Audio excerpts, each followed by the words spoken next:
Philosophy, the major determining factor in how your life works out. Philosophy.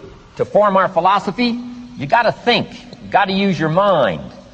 You got to process ideas. And this whole process over a lifetime, starting way back here when we were children, schools that we've attended, our parents, our experiences, all this stuff that we've processed by the thinking process helps to develop our philosophy. And in my opinion, each person's personal philosophy is the major factor in how your life works out. Here's what I called it in that last presentation when I was here. It's called the set of the sail. Each person's personal philosophy is like the set of the sail.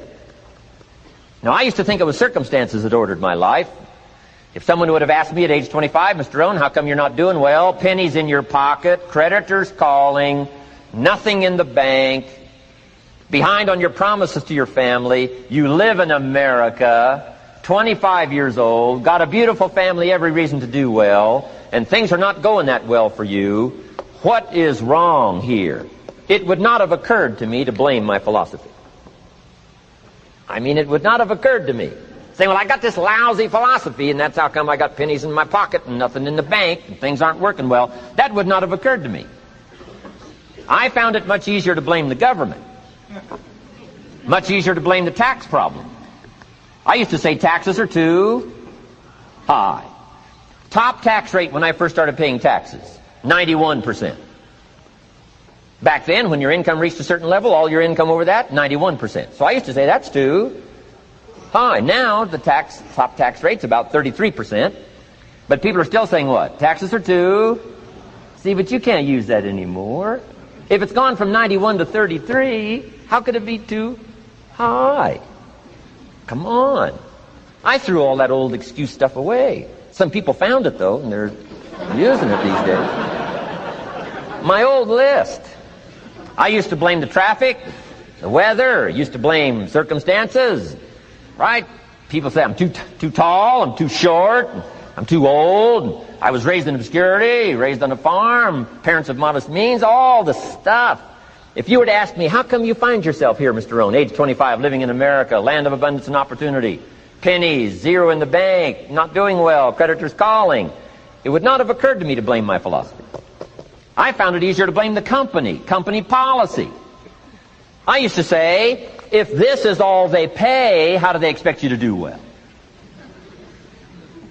So I figured that, my future was going to be tied to what everybody else was arranging, the economy and, right, interest rates. I used to say things cost too much. That was my whole explanation, not my philosophy, until my teacher taught me better that this is where the problem was, my own personal philosophy.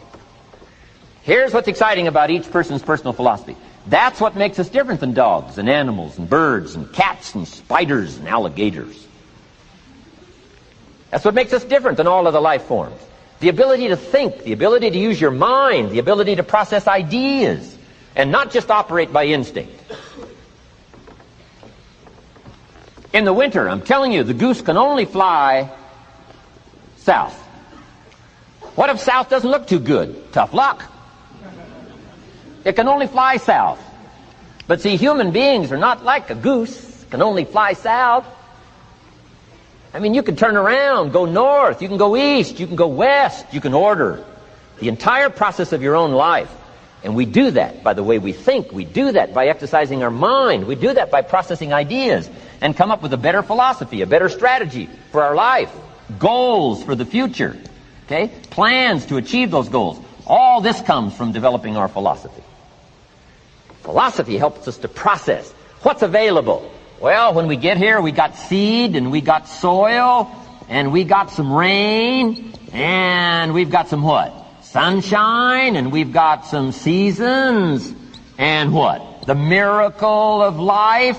Now, the key is, what do you do with all this stuff? How do you turn all this stuff that's available here into equity and promise and lifestyle and dreams and future possibilities? All of this that's possible now with human beings, how do you take all this stuff and turn it into this equities and values? Well, it starts with philosophy. What is the seed? What is the soil? What is the sunshine? What is the rain? Is it possible to take some of each of all the stuff that's available and turn it into food and turn it into value and turn it into nourishment and turn it into something spectacular and unique that no other life form can do? And the answer is yes. But you cannot deal with all this stuff and what to do with it unless you start refining your philosophy. Think, use your mind, come up with ideas, and strengthen your philosophy. So the seed and the soil and the rain and the sunshine, this is called, the economy and the banks and the money and the schools and everything that's available out there, processing information, what to do with all that, and turn it into equity and value. That is the major challenge of life, my personal opinion. So each person's personal philosophy now is going to determine what you're going to do with seed and soil and sunshine and rain and miracle, the change of seasons. That's it. My personal opinion. Each person's personal philosophy is like the set of the sail. That's what this seminar is for today. Help you to trim a better sail. You don't need a better economy. You don't need better seed and soil. In fact, when it comes to seed and soil and rain and sunshine and seasons and the miracle of life, that's all you got. Now, what if you blame this stuff? Then you're blaming all you got. If you blame the economy, and you blame the schools, and you blame the teachers, and you blame the sermons and the preachers, and you blame, the marketplace, and you blame the company and company policy, what else is there? When some people get through with their blame list, there isn't nothing else. That's all there is. And if you blame the only thing you've got to work with, I'm telling you, it's called mistake colossal. In not understanding that that's all you've got to work with. And if this is all you've got to work with, then you don't change the seed, and you don't change the soil, and you don't change the rain, and you don't change the sunshine, you don't change the seasons. Right? Guy says, I'll take 3 springs, 4 summers, 9 falls, no winters. No! You can't fool with this stuff. You got to take it like it comes. Then what do you change to make your life work well? You got to start with your philosophy.